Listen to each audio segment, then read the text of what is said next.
It's known as the lucky country. Sun, amazing beaches, a great deal of natural life, and many, many natural resources.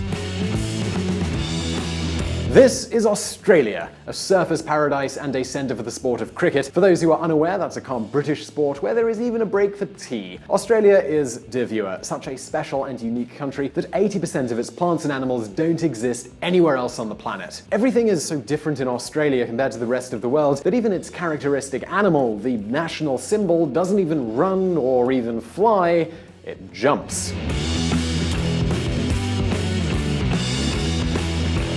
But Australia's natural environment is not only unique, it's also rather terrifying. Australia has more deadly things than any other place in the world. For example, all of the 10 most poisonous snakes in the world are from Australia. Not enough evidence for you? Well, what about some other examples of the deadly Australian ecosystem? Well then, have a look at these 4 animals. The funnel-web spider, the box jellyfish, the blue-ringed octopus, and the stonefish. They're all in Australia, and they're the deadliest of their kind.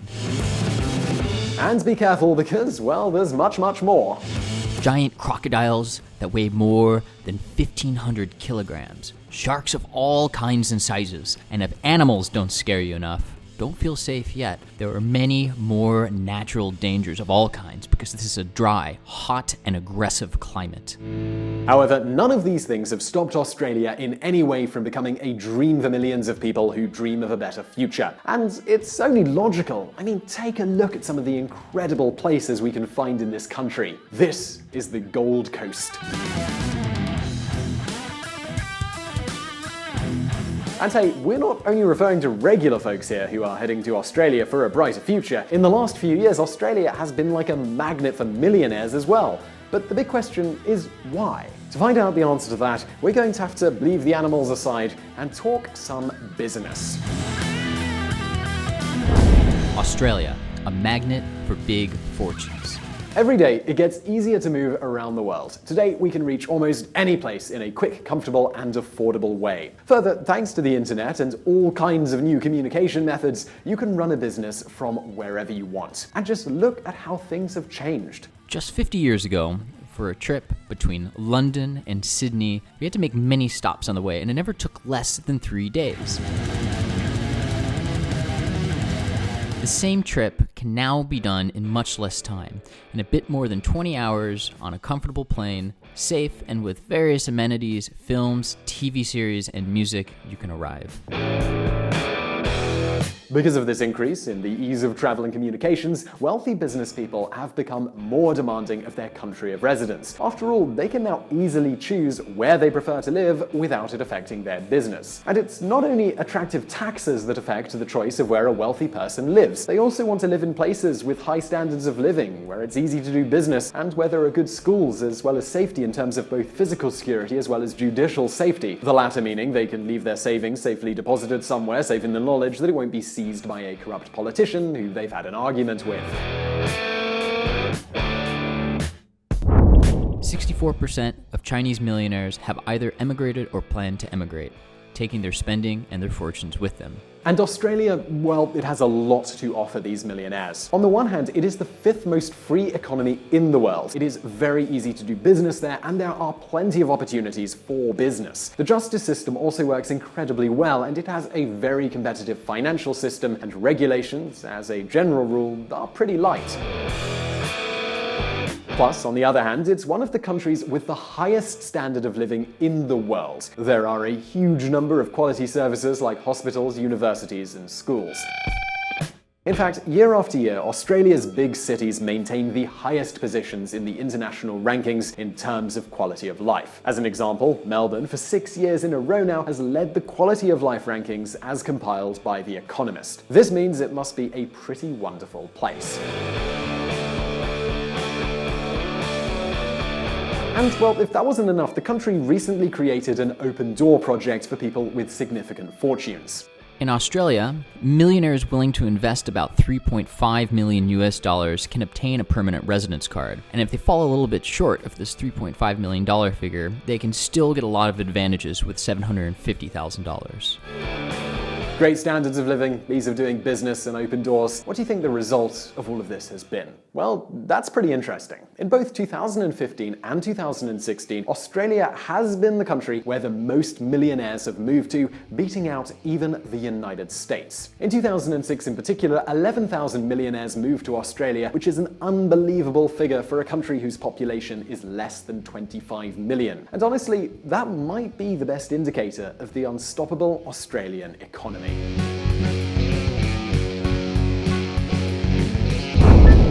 The best version of the United States? When you arrive in Australia, some might say that they feel they've arrived in an improved version of the United States. That is to say, in general, the cities, system, and society in both countries is quite similar.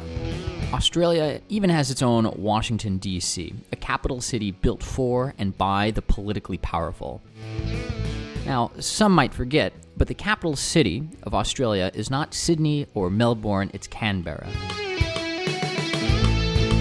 The truth is, you could mistake Australia for America at first if it wasn't for the fact that cars are on the wrong side of the road and there are statues of Queen Victoria decorating the cities. As an interesting aside, Australia is still technically a monarchy and its queen is Queen Elizabeth II.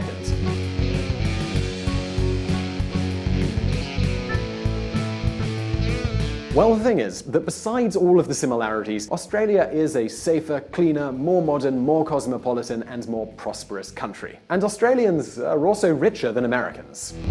When Australians visit the US, they see a country in decline. Australians see the bad airports, the infrastructure, the poor, the beggars. And now maybe you can understand why people think Australia is something of an improved USA. Now, generally speaking, international media doesn't pay a ton of attention to Australia, but this really shouldn't be the case, because this is a country that hasn't seen an economic crisis in 26 years. In fact, the last time the country went through a crisis, Gorbachev was in power in the Soviet Union. Not bad, eh? Первый съезд народных депутатов объявляется закрытым. No financial crisis, no crisis over raw materials, no unemployment, seemingly no problems at all in Australia. And so the question is now, what's the result of all of this prosperity? With a population of just 24 million inhabitants, its economy is already as big as Russia's. Now, it is also important to note that Australia is very dependent on its raw materials. They make up more than half of its exports. In 2019, Australia will replace Qatar as the world's leading natural gas exporter. So when the prices of raw materials started to fall, it seemed that Australia would be facing a situation similar to those which occurred in Russia, Brazil, Ecuador, Saudi Arabia, etc. It seemed as if the good times were about to come to an end. But the reality is entirely different. In Australia, unlike almost every other producing nation, the crisis in raw materials didn't cause any harm. So what is it that makes Australia almost invulnerable to any kind of crisis? Well, let's have a look. The secret of success. For those who regularly follow VisualPolitik, you already know that we like to say good policies, good results. That is exactly what Australia has done in the last few decades. They've had reforms. The changes were many, so we'll just mention some of the most important ones. First, their government decided to bet on opening up the economy to international trade, removing most tariffs. The country is today a firm defender of free trade agreements.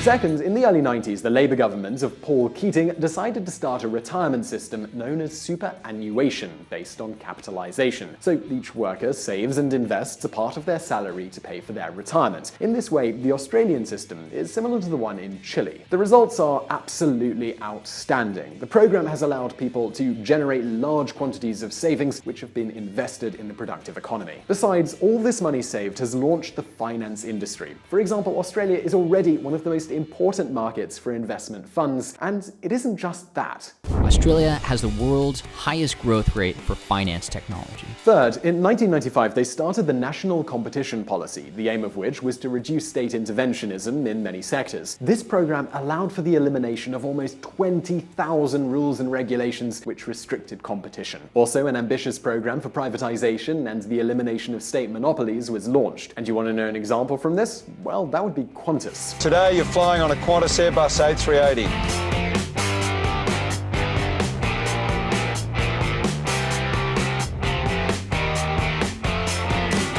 2 and 3. Big, major changes. And in addition to that, we also have budget stability, labor flexibility, and so on and so forth. And so what has been the result of all of this? Well, that's 25 years without a recession, an economy with no unemployment, and an average salary of more than $5,000 a month, and that's not even mentioning the tons of foreign investment. Sounds pretty good, right? Well, we at VisualPolitik, we will draw the conclusion that it is wrong for a country to blame the price of raw materials for a financial crisis. They simply didn't do their homework. And you know who did do their homework? Well, yeah, that's Australia. So what do you think? Do you think that Australia is a great destination for the wealthy? Do you think that the country could be to the 21st century what the USA was to the 20th? Let us know in the comments below. We'd love to know what you think. And as always, if you enjoyed this video, please do hit that like button below. And don't forget to subscribe for brand new videos every Monday and every Thursday. And as always, I'll see you in the next video. And if you want to learn more about politics and hear even more of my lovely voice, you can join us at Reconsider Media. We have a podcast at reconsidermedia.com/podcast. See you there.